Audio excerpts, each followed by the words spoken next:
Hello, everyone, and welcome to the second part of Act 4, Scene 3 of Julius Caesar.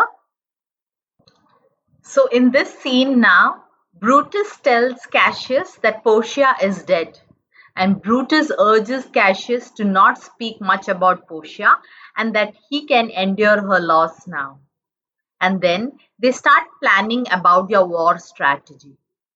Later, at the middle of the night, Brutus encounters Caesar's ghost, and the ghost tells him that he will meet Brutus again at Philippi.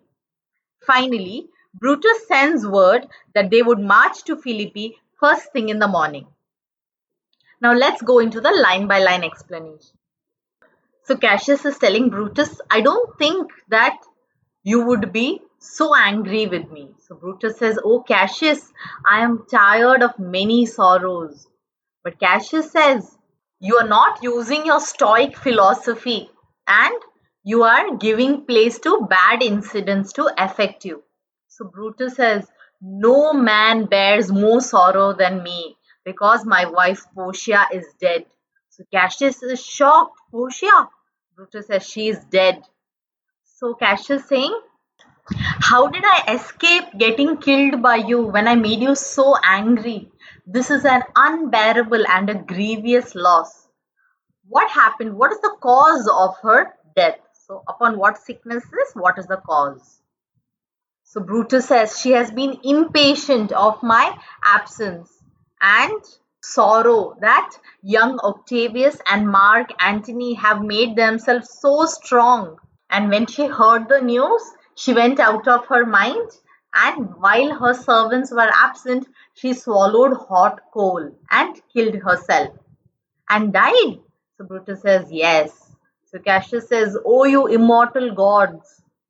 And that is when Lucius enters with wine and a candle. So Brutus urges Cassius, please do not speak more of her. Just give me a bowl of wine, and in this I will bury all my previous anger and unkindness that I had towards you, Cassius. And he drinks. Now Cassius says, my heart is thirsty for that noble pledge. So pledge means promise. And he says, fill Lucius, fill the glass till the wine overflows from the cup. And he says, I cannot drink too much of Brutus's love.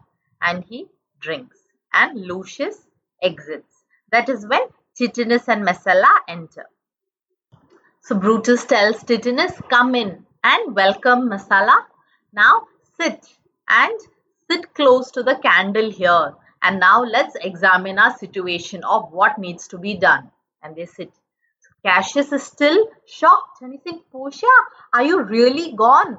So Brutus pleads him, no more, I pray you, please don't talk about her. And Brutus tells Messala, I have received letters that young Octavius and Mark Antony are coming with mighty power towards Philippi. So they are very powerful and they are coming with their army. So Messala says, I have also received the letters explaining the same.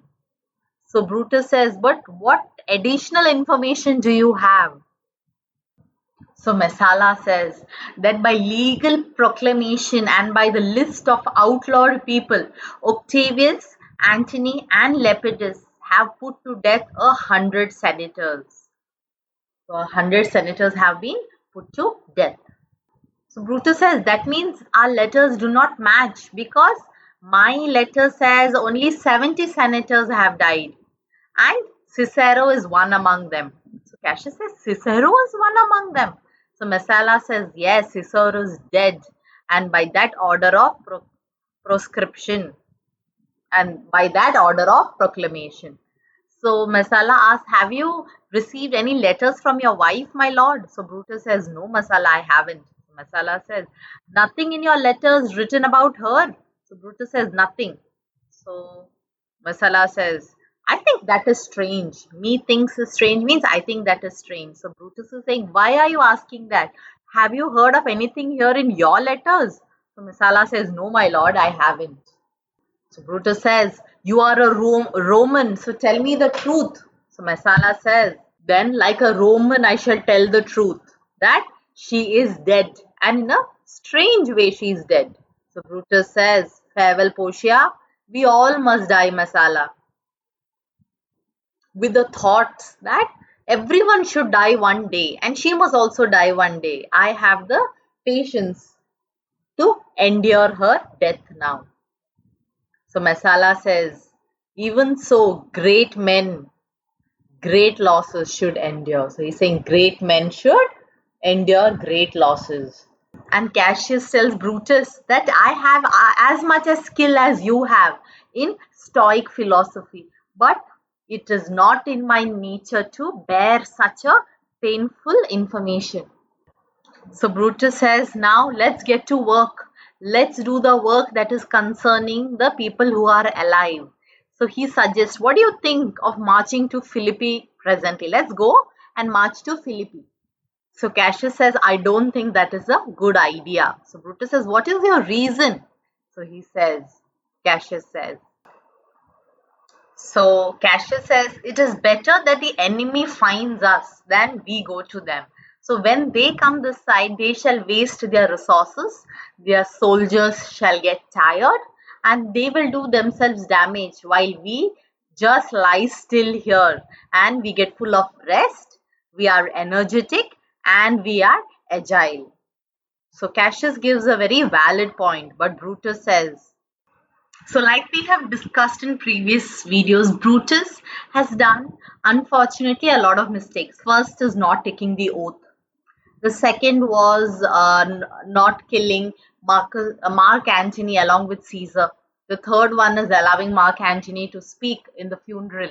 And now the fourth mistake is marching to Philippi.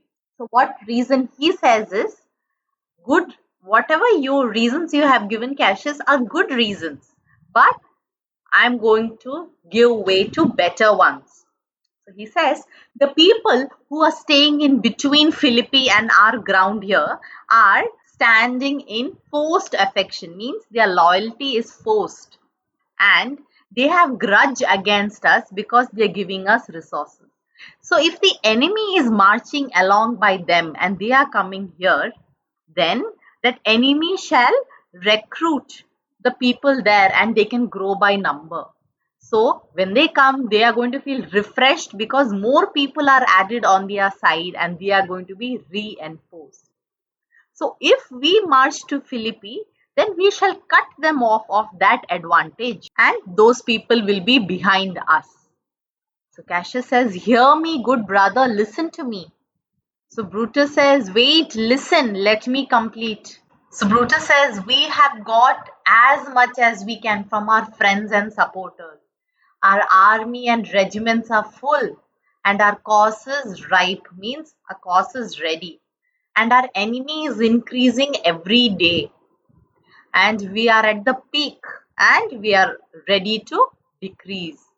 So he says, there is a tide in the affairs of men, means there is a moment in the affairs of men, which is a perfect moment. And if we seize that moment, then we will get success or fortune. But if we do not seize that opportunity, if it is omitted, all the voyage of their life is bound in shallows and misery. So if we miss that perfect golden opportunity, then our life is going to be in difficulties and in misery. On such a full sea are we now afloat. So we are in such a sea and we are in a perfect situation. And we must take the current when it is served. So we must use this opportunity or else we are going to lose our venture or we are going to lose our chance. So Cassius says, then with your will, go on. Then if you think so, then we shall go on. And we shall meet them at Philippi. So again, Cassius had a good intuition, but he listened to Brutus. So Brutus says, it is the deep of the night has come as we talk, and nature must obey necessity. So as nature, we must obey that we need sleep, which is a necessity, which we will niggard with a little rest. So we will need a little rest, which is a requirement, and there is no more to say. So Cassius says, there's nothing more, good night. And they stand up. And early tomorrow we will rise and leave. So Brutus calls Lucius And Lucius comes. And Brutus asks for his gown. So he says, farewell, good Messala, good night, Titinus, noble, noble Cassius, good night, and good repose. Means sleep well. So Cassius says, oh, my dear brother, this was a very bad beginning or a poor start of the night because they had a argument and a fight. There should never come such a division between our souls. So we should never have a conflict or a disagreement among ourselves. Let it not, Brutus. And that is where Lucius enters with the gown of. Brutus says everything is well. Cassius says good night, my lord. Brutus says good night, good brother. Titinus along with Messala says good night, Lord Brutus. And Brutus says farewell, everyone. So Brutus says, give me the gown. Where is thy instrument? So Brutus is asking Lucius, where is your instrument, the lute? You have to play it for me. So Lucius says, here it is in the tent. So Brutus says, why are you speaking drowsily? Why are you so sleepy? So he says, poor fool, I do not blame you. You have stayed awake too long. Call Claudius and some other of my men, and I'll have them sleep on cushions in my tent. And Lucius calls Varro and Claudius, and they enter.